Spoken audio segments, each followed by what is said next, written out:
Hi, everyone. This week in Gaming and Narrative, we're talking about interactive plot, the third pillar in our study of gaming narratives. There's a reason that I put this third because generally, when we take a look at literature or film, plot ends up being the thing that people are the most concerned about, that they are the most fixated on, that they tend to analyze the most. What actually happened? What is the sequence in which it happened? What's the cause and effect relationship between those things that happened? However, in a game, a plot has to be more than that. It has to be the plot line, the characterization, and the world building, all molded and wrapped up together with each other. In the Shantification of Fallout, Mr. Beatung compares Fallout 3 with Fallout New Vegas, and he makes an important point. He says that to Bethesda, the Fallout setting was a secondary concern, an environment in which to put gameplay. On the other hand, for Obsidian, the setting was a part of the story, to the point where it's not even clear where one stops and the other starts. And I think that that is a description that is the key to a good interactive narrative. The world building, the characterization, and the plot have to go together seamlessly with each other to form that whole. And this is because, unlike literature or film, the player has a good bit of agency in how they're going to explore that world and how they're going to interact with other characters. In literature or film, you can afford to treat the setting as a staging ground for characters and their conflicts. But when you are not in control of the eye of the camera, when the player is in control of the eye of the camera, then the world building becomes way more important. And where you place the characters and how you connect them to that world also becomes way more important.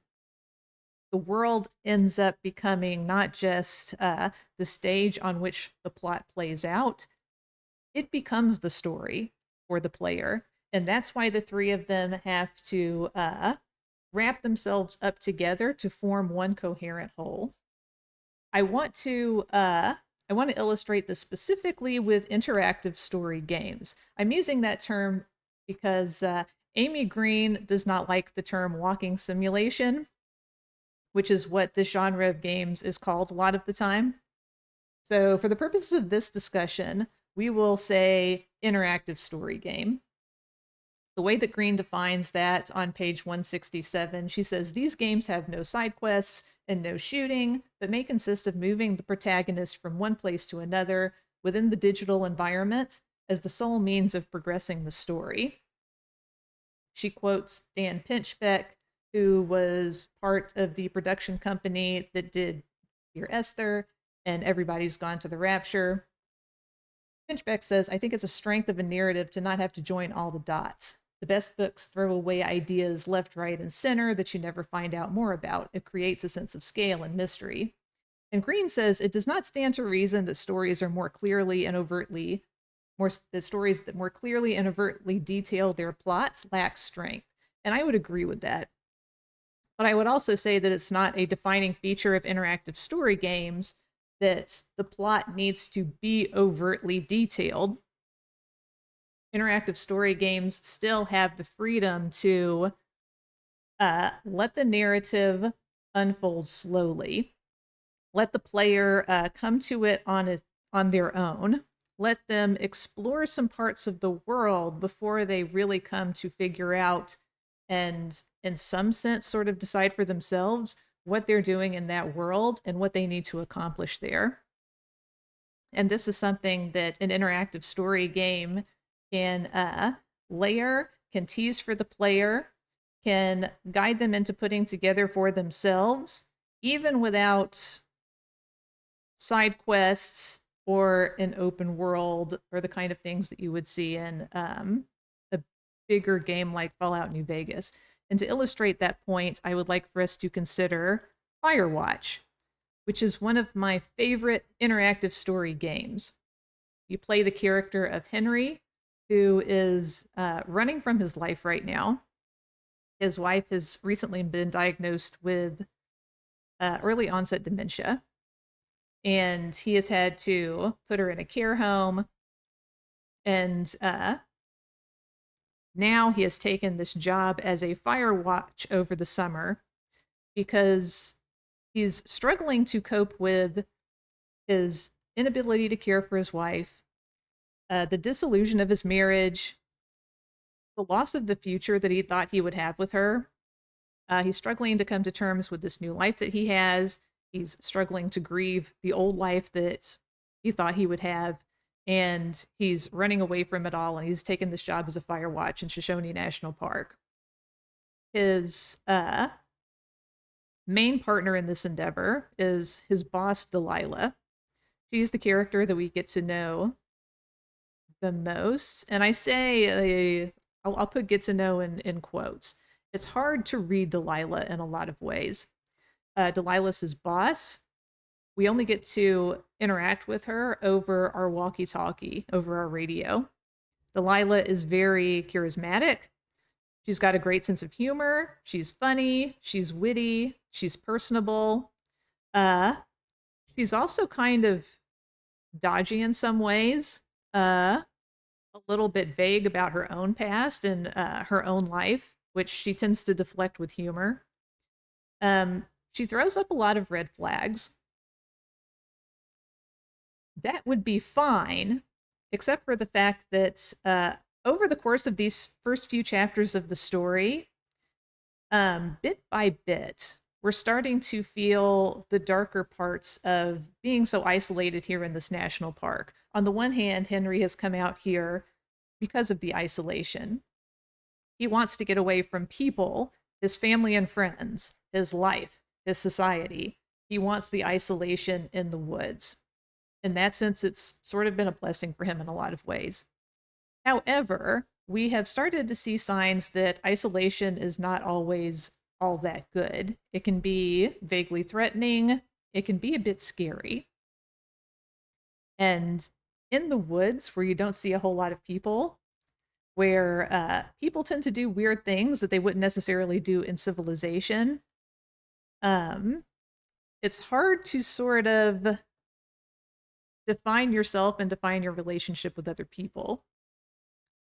It's also hard to tell what's going to happen to you. And that's sort of where we are in the story right now. We've gotten these like teasers, these bits of Henry's story, and at this point in the game, it's not necessarily clear what the main plot is. On the one hand, we have our growing relationship with Delilah. We have the mystery of two teenage girls who have gone missing. We encountered these teenage girls earlier. They were shooting off fireworks in the national park, which is a huge fire hazard. We went out there and yelled at them and confiscated their fireworks. And we also threw their boombox in the lake, which was not the best decision that Henry could have made. But now these girls have been reported missing. And that is a mystery that quite possibly might lead somewhere.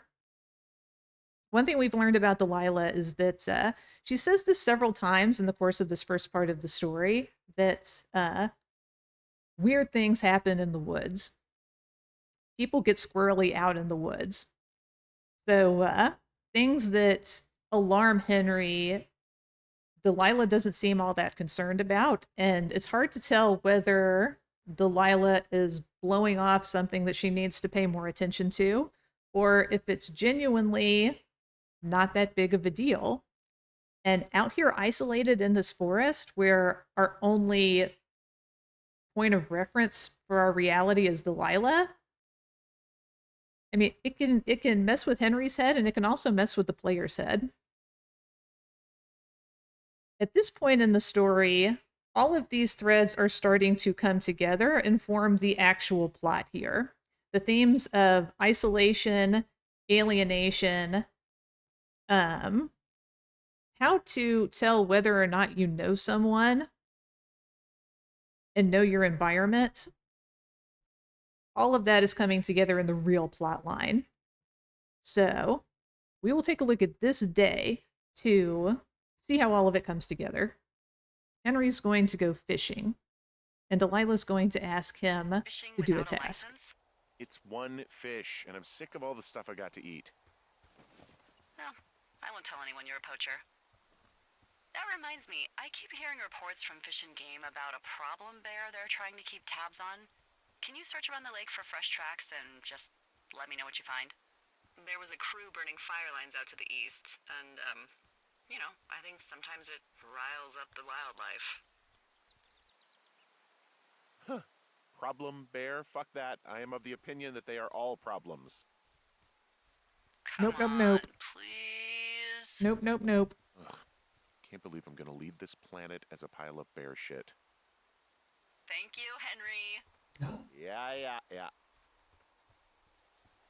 So now we're coming up on Jonesy Lake. This is where we encountered the teenage girls that we yelled at and took the fireworks from.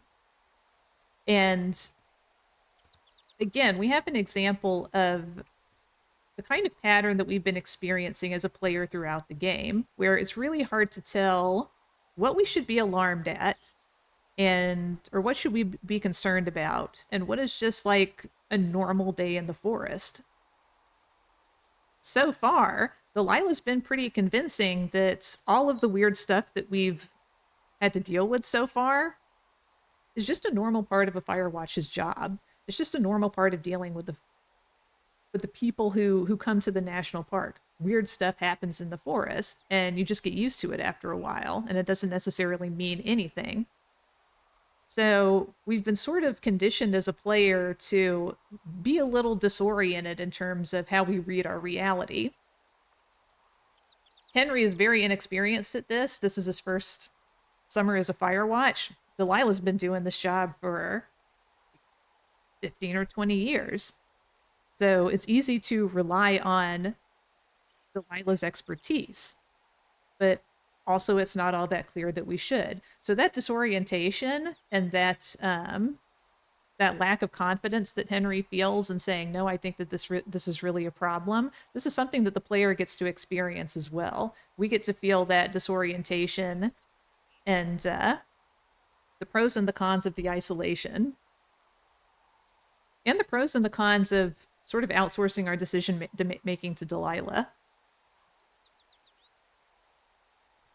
And right here, this is a good example of what I'm talking about right here. This is almost the exact same scene we came upon when we came to yell at the teenage girls.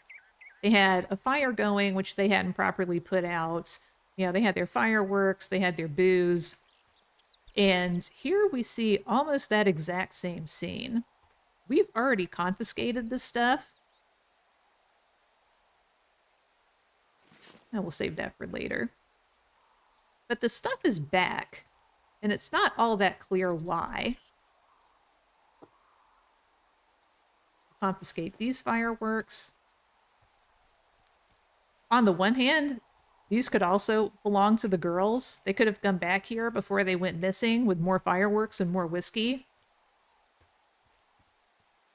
Did something happen to them after they came back? Did they come back at all? Does that belong to somebody different? It is not clear. And from our perspective as Henry, it's also not all that clear that we should be alarmed about it. But if you're a player who's paying attention, then that'll sort of it'll sort of be a blip on your radar as to something strange to file away. But for right now, we're going to come to Jonesy Lake and take a look. The serenity of the world here sort of adds to that push and pull of the disorientation and the isolation. On the one hand, it's lovely. You're surrounded by nature. You're all alone out here. It's beautiful. The sun is shining. You can hear the birds. You can hear the sounds of nature. It's very peaceful.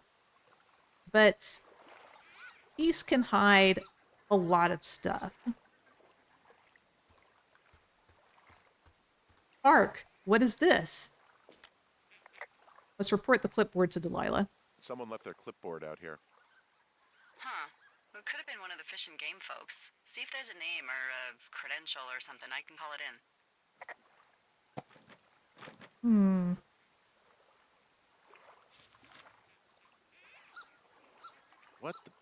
It's... Holy shit.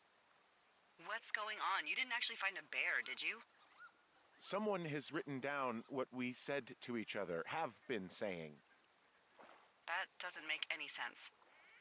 I don't talk to the other lookouts as much as I talk to you, not in the same way. No way.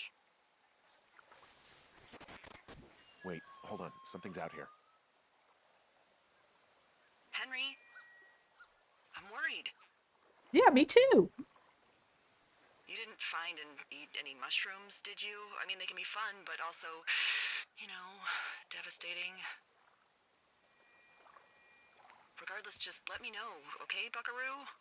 Oh, God. I don't know why I just called you that. The first time I played this game, when Henry said, "Wait, I heard something," I immediately put down the clipboard and started looking around. Like, oh my God, I am not as alone out here as I expected to be. And that's not okay. So yeah, with that line, the player really gets to experience a shift in the plot here. The isolation that Henry has enjoyed thus far, this could end up being something that's very threatening and something that could get us like really hurt. Looking back at this clipboard, you can see the notes that somebody has taken in our conversations with Delilah over the walkie-talkie. Yeah, I don't talk to the other lookouts as much as I talk to you, not in the same way. And whoever did this made some notes, feelings for, Henry or Two Forks, whatever they tried to write there, maybe just drunk. Which makes a lot of sense because at the first time we ever talked to Delilah, when we first arrive at the lookout tower, she's a little drunk. So this suggests that whoever took these notes has been listening to us for a very long time. Practically all summer. And right there in our exchange with Delilah, we also get a little snapshot into her character, some reinforcement of her character, and that starts to merge with this plot as well. At this point, we've kind of gotten used to Delilah being blasé about stuff that really she should be more concerned about. We've come to understand that Delilah she's very experienced at this job, but she tends to minimize things, mostly so that she doesn't have to work very hard at this job. So she has a pattern of saying, is it really that big of a deal? Is it really what you thought it was? Weird stuff happens in the woods. Are you sure you saw what you saw? Are you sure you heard what you heard? When it becomes undeniable, she's like, oh, well, maybe it's just a prank. Maybe it's just nothing. Weird stuff happens in the woods. You get used to it. It's unclear whether Delilah has just gotten used to it or whether she's being more manipulative here. Either way, it makes us as Henry feel even more isolated and vulnerable out here because the only person we have to rely on is Delilah, and I'm not sure that we can rely on her. The isolation has taken a turn. It was peaceful at first, and now it's become quite threatening and made us feel very, very vulnerable. We are alone with no way to defend ourselves, and nobody we can call except someone who doesn't really want to deal with this kind of stuff.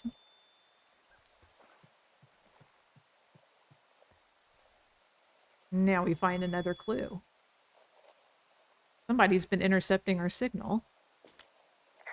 I found a walkie-talkie out here, too. Okay. It's going shithouse. Well, get it if you haven't already, and then we'll figure out whose it is. Will do.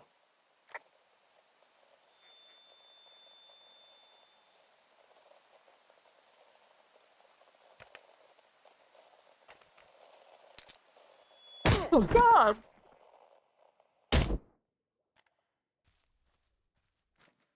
Like the best jump scare in the Henry? game. Are you there? What happened, Henry?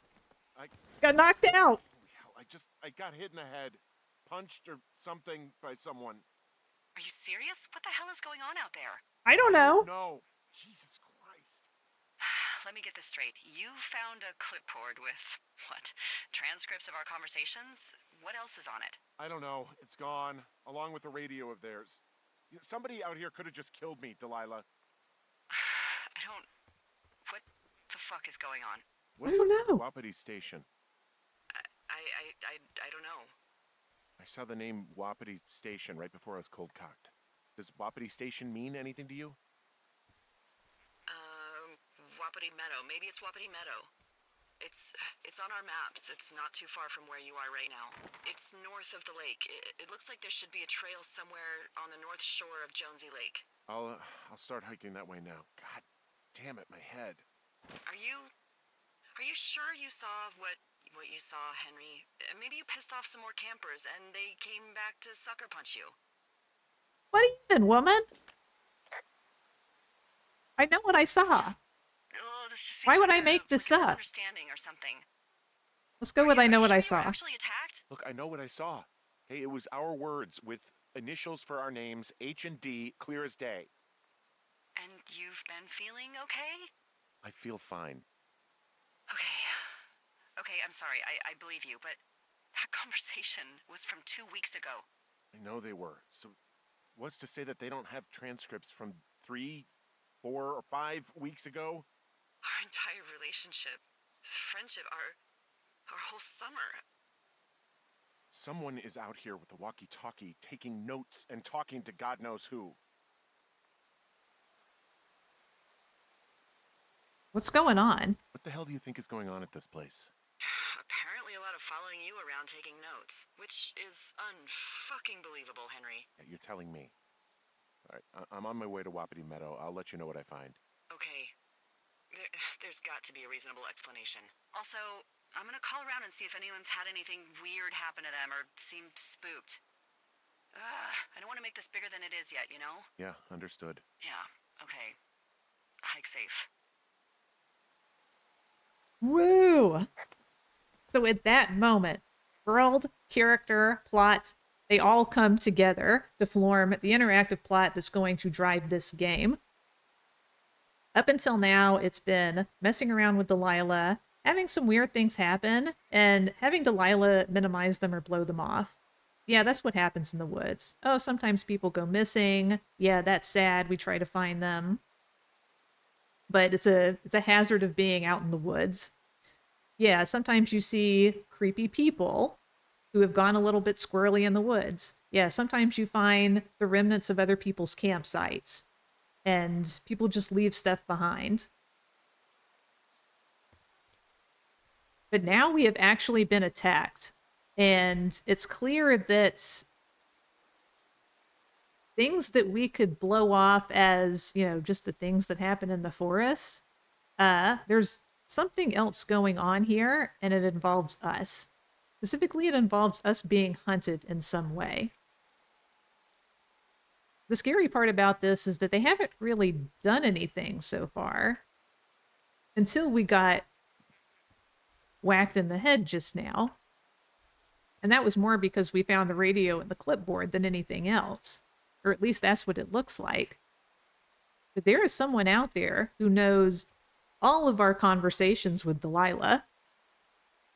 He's taken notes. He's taken some sort of a transcript.